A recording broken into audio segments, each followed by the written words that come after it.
그럼 안 되고. 근데 주택 여러분들이 투자하기엔 제일 기초야. 사실상. 제일 쉬워요. 네. 정보가 굉장히 투명하게 공개되어 있는 상품이잖아요. 그죠? 대중적이고.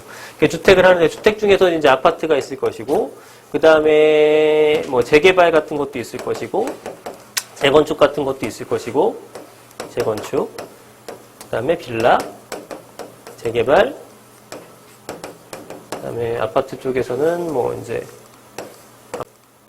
아파트, 분양권 이런 게 있어요. 네. 뭐 등등등 있겠죠. 뭐 주거용 오피 될 수 있고 뭐 다양할 수 있는데 이런 것들이 있을 때 아파트가 이제 가장 대중화된 상품이다. 근데 이거는 한마디로 재건축과 재개발을 별도로 구분했으니까 이거는 이제 두 가지로 기존 상품이 있고요. 그 다음에 신축 아파트 같은 것들도 있어요. 기존 아파트랑 신축 아파트 중에 여러분 어떤 게 좋아요? 신축이 좋죠. 네, 그럼 신축 아파트를 사면 되는데 신축 아파트를 잘 못 사. 왜냐하면 너무 비싸. 너무 비싸. 네. 근데 기존 아파트는 얘네들은 평소에는 가격이 오르는 상품이 아니에요. 쟤네들은 언제 오르냐면은 부동산이 다 오를 때 있죠. 재개발도 오르고 재건축도 분양권도 오르고 뭐 청약 경제도 높고 이랬을 때 기존 아파트도 이제 올라가는 거예요. 얘네가 가만히 있는데 얘네가 잘 올라가는 경우는 드물어요. 왜냐하면 기존 아파트라는 것은 어떤 특징이 없어. 그잖아. 재건축은 뭐가 기대감이 있잖아요. 뭐 새 걸로 변모를 한다는 기대감이 있지만 기존 아파트는 뭐 없다고요. 예전에는 기존 아파트가 올랐어요. 왜 올랐냐면은 옆에 대형 마트가 생겨. 지하철역이 생겨. 공원이 들어와. 주거 환경이 좋아지니까 그 아파트가 올랐단 말이에요. 근데 서울 같은 경우에서는 인프라가 다 구축됐죠. 주변에 간접적으로 가격이 상승할 만한 요소가 없어요. 기존 아파트가. 그래서 이 아파트는 안 올라. 근데 얘네가 다 올라게 되면 따라 올라. 이제 그 정도예요. 네. 그래서 지금은 전체적으로 부동산 경기가 화랑입니까? 그렇지 않죠? 그 아파트는 사실 타이밍이 좋은 거는 아니에요. 지금은. 뭐, 갖고 있으면 올리긴 올리지. 네. 그러나, 뭐 지금 적절한 타이밍에 구입할 수 있는 상품은 아니라는 거지. 신축 아파트는 사면은 좋은데 가격이 너무 비싸서 부담스럽고, 요즘 대출이 안 되잖아요. 그죠? 분양권 같은 것도 이거는 괜찮아요. 분양권은 어떻게 보시면 되면은 안정적인 수익이에요. 안정수익, 안정마진, 안정수익. 그러니까 적절한. 많이는 아니야. 네, 많이는 아니야. 적절한 안정수익이 생겨요. 이거는, 제가 가끔 얘기를 드리는데, 어떻게 설명해 쉬울까? 관리처분인가라는 것을 이제 내고 나면은 이주하고 철거하고 착공의 단계가 있습니다. 그러면 사실상 이 관리처분인가라는 행위를 재건축이든 재개발이든 뭐 지주택이든 뭐든 간에 이런 관리처분인가라는 행위를 받은 것은요. 리스크라는 측면에서 리스크가 사실상 사라진 거예요. 마지막 남은 리스크는 시공사의 부도 리스크야. 시행사의 부도 리스크. 거의 그런 일이 일어나지 않고 다 보증을 해주잖아요. 그죠? 그래서 이 사실상 리스크가 없다고 표현이 되는데 그렇다면 이 관리처분 인가를 받았던 시점에 구입하게 되면 여러분들이 돈을 벌 수가 있어요. 이 시점만 돼도. 물론 사업시행 인가, 이거 전에 사업시행 인가라는 절차가 있고 요거 전에 조합설립 인가라는 절차가 있고 요 전에 추진이선언 설치 절차가 있고 뭐 다른 것들은 정비구역 지정이라든가 재건축 안전진단 통과 이런 것들 지정이 있는데 그럴 때 사면 더 싸지. 그래서 이렇게 쭉 많이 오르긴 했어요. 그래서 최고점이지 사실상. 최고점이지만 여기서부터 또 이주 철거 착공한 다음에 입주하는 시점이 있죠. 입주. 그러니까 완공이죠, 완공. 완공되는 시점, 요 사이 2년 반, 3년의 기간 동안의 가격이 무조건적으로 또 올라요. 근데 리스크는 사라졌어. 그래서 여기에 있는 수익은 뭐 먹지만 요 정도 수익을 거의 안전마진으로 먹을 수 있는 게 분양권 시장이에요. 특히 초기 시장일수록 좋아. 초기 시장일수록. 왜? 갈수록 올라가니까. 여기서부터 관리처분 받고 나부터 신축까지 가는데 요 기간 동안에 초기에는 3천만 원 피야. 피가. 여기 가게 되면은 8천만 원 피야. 그죠? 여기 가게 되면 1억 5천 피야. 이런 식으로 된다고요. 보편적으로는. 그러니까 당연히 초기에 사는 게 좋겠죠. 왜 이렇게 붙냐면은 사람들이 인식도 아직도 미래를 못 봐서 그래요. 시각적인 거 약간 약하다 그랬죠? 대부분의 사람들은. 네? 여러분들 지금 마찬가지고. 그러니까 이걸 바꿔줘야 돼. 그래서 관리처분 나는데 그냥 허벌판이다? 그러니까 잘 못 사는 사람들이 있어요. 근데 이게 공사가 또 한 10층 정도 올라오면, 그래 좀 이제 올라오네? 저런 데가 있었나? 관심 받고 수요가 또 몰려. 외관이 좀 어느 정도 완성이 되면, 우와, 괜찮다. 이러면서 또 사. 피가 계속 올라가요. 근데 여기서부터 여기까지 올라가는 거는 이 시공사가 부도가 나지 않는 이상 진행을 안 할 수가 없거든요. 재개발 재건축 초기 단계에 들어가면 수익 많이 먹지만 초기에 무조건 들어가지 말라고 하는 것은 나가는 경우가 많잖아, 이거는요. 안 하고 해지되고 축소되고 진행이 안 되고 조합장만 끌려가고 뭐 생쇼를 다 하잖아요. 그러니까 그런 리스크를 갖고 있단 말이죠. 그러니까 초기 자금을 작게 들어가서 투자해 볼 만은 한데 리스크가 없는 건 아니에요. 다만 여기 이 정도 관리 처분 난 것들, 분양권 상태들 이런 것들은 거의 무조건 구입해도 된다라고 보셔도 돼요. 인서울. 그리고 반대로 갖고 있는 분들은 어때요? 갖고 있는 분들은 안 팔아야지 사실상. 이걸 팔아서 더 좋은 걸 갈 거 아닌 이상은 굉장히 수익을 적절한 게 안전한 수익을 그냥 기다리면 먹을 수 있는 거예요. 무슨 얘기 아시겠죠? 네, 뭐 상황에 따라서 팔고 사고 할 수 있지만 어쨌든 투자 관점에서 본다 그러면은 요 수익도 굉장히 안전하게 먹을 수 있는 거예요. 분양권 시장도 관심을 가질만 하죠. 근데 지금으로서는 뭐 세금 부분이라든가 이것도 잘 고려를 해야 되고 뭐 전매 제한 같은 것도 워낙에 많긴 합니다. 그러니까 보편적인 시각에서 알아두시면 돼요. 그 다음에 재건축은 지금 사실상 재건축은 영 재미는 없어요. 재건축은 제일 재미없는 이유는 이제 초과이익 환수 때문에 그래요. 초과이익 환수제도. 뭐 수익이 나도 뺏어간다는 걸 어떻게 해. 돈 버는 게 최종 목적인데 돈을 못 벌잖아요. 그죠? 그리고 돈이나 조금 들어가? 엄청 들어가요. 그러니까 많은 자금을 집어넣고 수익이 나도 많이 뺏겨. 더군다나 초과이익 환수제도 하게 되면 여러분들 좋아버리면은 이 사업 진행이 잘 안 돼요. 사업 진행 하고 싶겠습니까? 이게 초과이익 환수제도 사라질 때까지 버텨보겠죠? 어떻게든. 그러니까 속도도 늦어. 속도도 느리고 돈도 많이 들어가고 수익이 나도 뺏긴데 좋을 게 없죠. 그러니까 당분간은 재건축은 제가 볼 때 시장은 좀 전망은 어두울 것 같다라는 겁니다. 그러면 보세요. 우리는 신축을 좋아해요. 여러분들 신축이 좋아요? 구축이 좋아요? 100이면 100 신축이 좋단 말이에요. 근데 서울이 좋아요? 경기가 좋아요? 서울이 좋죠. 신축이 좋아요? 구축이 좋아요? 신축이 좋죠. 근데 아이러니하게 경기에는 신축이 많고요. 그죠? 서울에는 구축이 많아요. 억울하게도. 그러니까 반대로 얘기하면 서울에 있는 신축은 굉장한 희소성이 있는 겁니다. 그래서 미친 듯이 올라가는 거예요. 그럼 우리는 결론적으로는 서울에 있는 신축을 구입을 해야 되는데 서울에 있는 신축을 그냥 구입하려니 누구나 좋아하는 거잖아, 이 상품은. 그러니까 비싸. 그래서 결국은 어디로 움직이게 되냐면은 서울에서 신축이 될 것들을 미리 사는 게 대세인 거예요. 그건 두 가지죠. 재건축, 재개발이에요. 그 중에 재건축은 어때요? 만패에 갔어. 그러니까 이쪽으로 돈이 막 몰리고 있는 거예요. 재개발 쪽으로. 재개발에 좀 괜찮은 지역 같은 경우는 가보세요. 가격이 안 빠졌다니까. 9.13 이후로도. 없어 아직도. 네. 그런 케이스도 많고. 그래서 재개발을 구입을 하는 것도 제가 볼 때는 좋은 방법 중에 하나인데 여기는 재건축에 비해서는 돈은 적게 들어가요. 근데 일반적인 아파트라든가 빌라에 비해서는 돈이 많이 들어가요. 예. 그래서 이제 자금 여유가 좀 있으시면은 이것도 이제 구역에 따라서 한 3, 4억에 살 수 있는 것도 있고 한 10억 넘어야 살 수 있는 것도 있고 그렇습니다. 한남, 성수 이런 것들은 뭐 8, 9억, 10억 가져가야 되는 거고 뭐 방화, 이문 이런 데는 3, 4억이면 살 수 있는 거고 그거 다 틀리죠. 뭐 노량진, 흑석은 뭐 한 7, 8억, 7, 9억 이 정도면 되는 거고 그래서 그거에 맞게끔 구입하는 것도 하나의 방법이 된다는 겁니다. 근데 이제 이것들이 있어요. 여러분들이 좀 잘 모르시는 것 중에 하나가 높아시면서 재개발은 빌라를 부시는 거고 재건축은 아파트를 부셔서 새로운 어떤 주거 형태를 만드는 것이다라고 알고 계시면 안 되는 거예요. 네. 재개발에서는 빌라를 부시잖아요. 재건축은 뭐냐면은 아파트를 부셔요. 이 말이 틀린 건 아니야.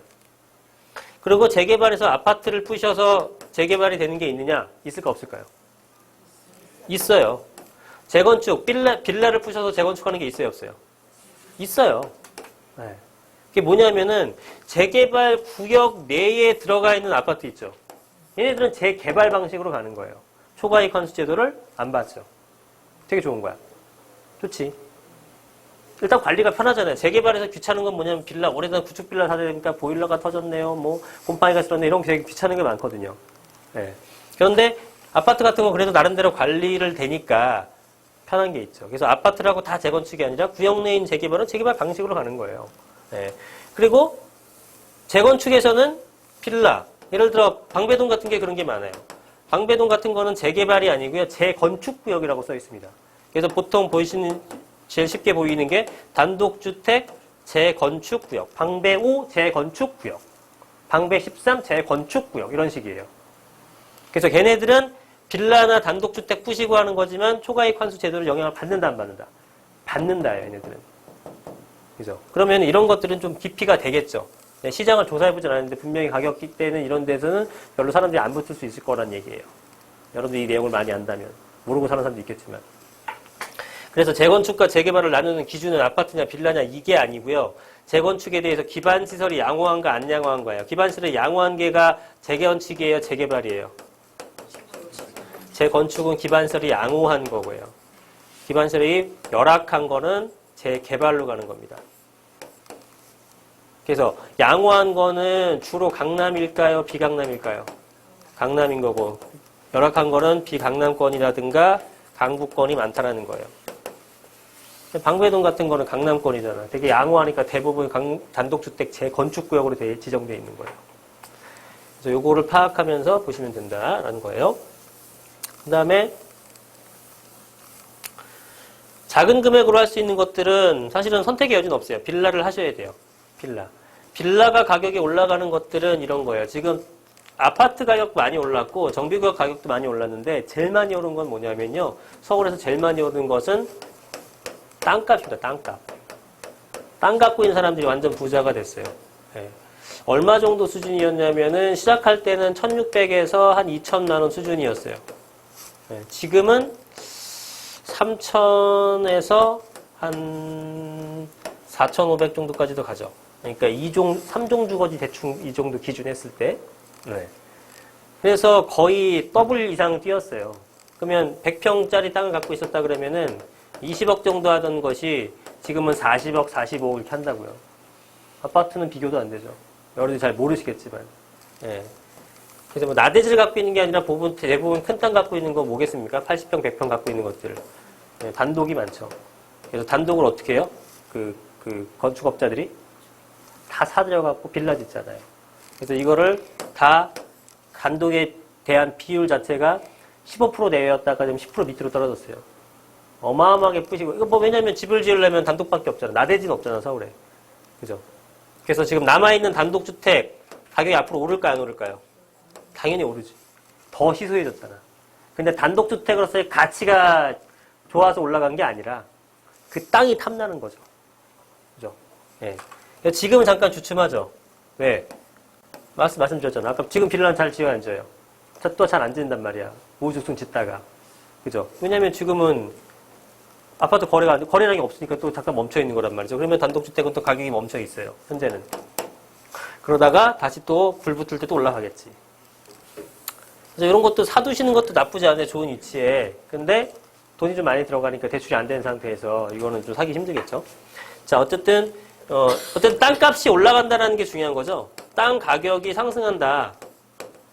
그 다음에 건축비가 들어가는 거예요. 예, 건축비가 올라가야 떨어져요. 올라가지, 뭐, 뻔하죠. 뭐 내려가는 게 세상에 어딨어요. 다 올라간다니까, 무조건. 인건비 어때요? 예, 인건비 무섭게 올라가고 있습니다. 현 정부에서. 예, 엄청나게 올라가고 있어요. 그러니까 땅값, 건축비, 인건비가 다 올라가요. 결국은 뭡니까? 예, 빌라를 지을 원가가 상승하고 있는 거예요. 무진장. 그럼 마진을 똑같이 하더라도 가격을 올려야 돼요, 내려야 돼요? 옛날에 2억 정도 원가 들어가던 거 2억 3천에 팔고 있었는데 그래서 3천 마진 받는데 지금 원가가 2억 3천 됐으니까 이제는 그럼 얼마에 팔아야 돼? 3천 똑같이 보더라도 2억 6천에 팔아야 되는 거예요. 그럼 시장에서 가격이 올라야 떨어져요. 오를 수밖에 없다고요. 얘는 이런 구조로 잘 오르는 거예요. 물론 주변에 아파트 같은 게 올라가면서 받는 영향도 있지만 어쩔 수 없이 올라가는 구조라고요. 아파트는 몇 억씩 올라가는데 아파트 짓는데 이 원자재가 몇 억씩 올라요? 아니야. 걔는 원자재 영향을 별로 받지 않아요. 저기 거제도에 지으나 강남에 지으나 똑같이 건축비는 똑같다니까? 네? 땅값 차이가 나지만 그게 가격에 하나는 1억이고 하나는 25억짜리예요. 그렇게 차이 나요? 안 난단 말이에요. 그거는 입지, 수요, 뭐 사람들의 뭐 어떤 전체적인 인프라 이런 것들이 반영된 것들이고 빌라가 보통 가격에서 가장 많이 영향을 차지하는 건 이 원자재 가격이란 말이에요. 원재료 가격. 근데 그래서 아파트 같은 것들은 영향 안 받지만 이런 것들은 1,000만 원, 2,000만 원만 올라줘도 사실은 괜찮은 투자가 돼요. 왜냐하면은 투자금 자체가 아파트에 비해서 현재 작다라는 게 장점이잖아요. 빌라라는 것은. 그래서 저런 것들을 투자하는 데 있어서 아파트 같은 거 4억, 5억 들어가지만 저런 것도 4천만 원, 5천만 원, 10분의 1밖에 안 들어간다는 거예요. 그럼 아파트 올라가는 거에 10분의 1만 올라가더라도 똑같은 수익을 낼 수 있다라는 거지. 근데 제가 봤을 때는 아파트에 대비한 빌라의 가격이 제가 볼 때 한 40%는 되는 것 같아요. 무슨 얘기냐면 한 10억짜리 아파트가 있다면은 그 옆에 지어진 빌라 같은 것들은 보통 한 4억 정도는 해요. 30%만 봐도 상관없어요. 30%만 봐서 한 3억은 한다. 네, 3억은 한다. 근데 이런 거 구입하는 비용에 이게 10분의 1밖에 안 된다니까요. 근데 10분의 1 투자했는데 얘가 1억 올라갈 때 그럼 얘 3천만 원 올라간다는 얘기잖아요. 한마디로. 그죠? 근데 10분의 1 투자해서 얘가 1억 올라갈 때 나는 3천만 원 올랐다? 그럼 얘보다 3배 가격이 상승을 하는 거예요. 그래서 지금은 고려해야 될 게 또 여러 가지가 있습니다. 종부세에 대한 부분. 그 다음에 다주택자 양도세에 대한 부분 때문에 지금 이걸 구입하게 되면서 언제 매도를 할지 아니면은 아까 명의, 자녀분들한테 해주는 케이스가 굉장히 많아지고 있습니다. 왜냐면 이건 23살, 24살 애들한테 해줘도 아무 상관없거든요. 갭이 3천, 4천이기 때문에. 예, 그래서 이런 것들을 미리 하는 거예요. 나중에 해줄래 봐요. 돈 더 들어가지. 1억 들어가요. 지금 아파트 가격이 옛날에 6천만 원, 8천만 원 갖고 샀어요. 지금 빌라 사듯이 행당동, 뭐 마포구, 망원동, 합정동 그런데 1억 미만으로 다 샀다니까. 그죠? 한 7억 정도 하고 전세가 6억 한 2천, 6억 4천 막 이랬었어요. 5년 전만 해도. 얘가 지금 심으면 13억 가잖아요. 어마어마한 수익률이죠. 7억에서 13억이면은, 야, 많이 오른 것 같은데 2배가 안 올랐네? 투자금 대비하면 6배, 7배 오른 거란 말이에요. 이렇게 계산하는 거잖아요. 전세는 무이자잖아, 어차피. 우리한테는. 그죠? 그래서 이렇게 막 오르는 것처럼, 갭이 막 벌어지고 오르는 것처럼, 빌라도 마찬가지야. 지금이나 2천만 원, 3천만 원, 4천만 원, 5천만 원 갖고 사지 나중에 1억 다 넘어가요. 갭만. 그러면 그때는 여러분들 자녀분한테 사주기도 쉽지 않다고요. 사주기도. 그래서 소액으로 갖고 계신 분들은 이 빌라 상품을 눈여겨보는 게 충분히 좋다. 단 어디만 해야 되냐? 저는 무조건 서울만 해야 된다고 봐요. 아파트 분양권 재건축 재개발은 물론 서울이 좋은데 너무 많이 올랐던 부분이 있고 지방이라고 제가 무조건 싫어하는 건 아니에요. 지방을 싫어하는 게 아니라 결론은 뭐냐면 도심을 가라는 얘기야. 도심. 지방에도 도심 많죠. 그러니까 도심은 왜 도심을 가냐면은 수요가 많기 때문에 그런 거예요. 수요가. 그리고 앞으로 점점점 그렇게 될 거 아니겠습니까? 그죠? 다 글로 집결할 거 아니에요. 일자리도 몇 개 없어지는데 700만 개가 사라진대요. 일자리가 앞으로 200만 개 늘어나고 그럼 500만 개 사라지는 거잖아요. 500만 개가 사라지는 게 아니라 500만 업종군이 사라지는 거예요. 일을 할 게 없어. 그럼 누가 시골 가서 일합니까? 다 서울에 집약을 시키겠죠. 그죠? 농사 같은 거 누가 짓냐고요? 기계가 다 해요, 이제. 누가 사람이 이거 하고 있어요. 없다고. 그러면 어디로 와야 돼? 수요가 있는 쪽으로 와야지. 수요가 있는 쪽으로. 무조건 도심으로 가야 된다는 얘기예요. 도심의 최고봉은 어디예요? 서울이고. 그죠? 그래서 빌라 시장은 무조건 인서울로 가셔야 되는 거고요. 이 인서울 중에서도 수요가 많은 쪽 위주로 가셔야 된단 말입니다. 그게 어디겠어요? 뭐 강남이라든가 용산, 영등포, 뭐 청량리, 도심, 뭐 상암 일대, 뭐 잠실 일대 이런 것들 있죠? 네, 그런 쪽에 있는 아파트 가격이 좀 비싸요? 엄청 비싸다고. 직장은 거기 있는데 아파트가 비싸. 그럼 그 사람이 선택할 수 있는 게 뭐야? 대체제를 선택하게 되겠죠. 그러니까 이런 쪽의 수요가 늘어날 수밖에 없다고. 단 거기 있는 어때요? 그 빌라들에 대한 공급은 어떻습니까? 지금 일견 많아 보이죠? 거의 다 졌다니까 이제. 이제는 못 져요. 근데 점점 수요는 늘어날 수밖에 없는데 땅은 한정돼 있어. 그럼 빌라를 15층, 20층 지을 거야? 안 된단 말이죠. 가격이 올라갈 수밖에 없어요. 근데 가격이 올라가는데 아파트만큼 물론 안 올라. 괜찮아. 아파트에 10분의 1만 올라줘도 달성이야. 목적 달성하는 거예요. 투자금 대비한 수익률이 훨씬 좋다. 그래서 갭 투자가 그렇게 성행했던 거고 사람들 다 성공했죠. 근데 지금은 이제 세후 수익률. 실제로 내가 명목 가격 올라가는 게 아니라 팔아서 세금 주고 뭐 복비 주고 실제로 내 통장에 찍힌 게 실제 수익이잖아요. 그 수익은 많이 떨어졌지.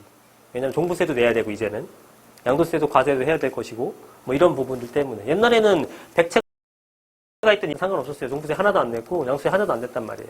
하나도 안 냈다가 아니라 중과가 하나도 안 됐단 말이에요. 그러니까 얼마나 좋았습니까 그 시장이. 네, 현명했던 거죠.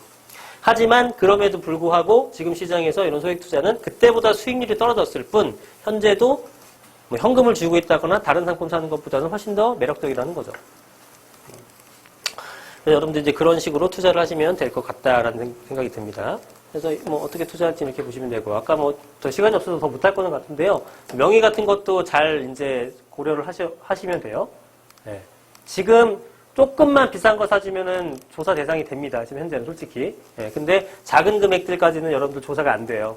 거기까지는 인력이 안 됩니다. 아예. 국세청 업무가. 예, 그러니까 작은 것들 위주로 자녀분들한테 사주시면 돼요.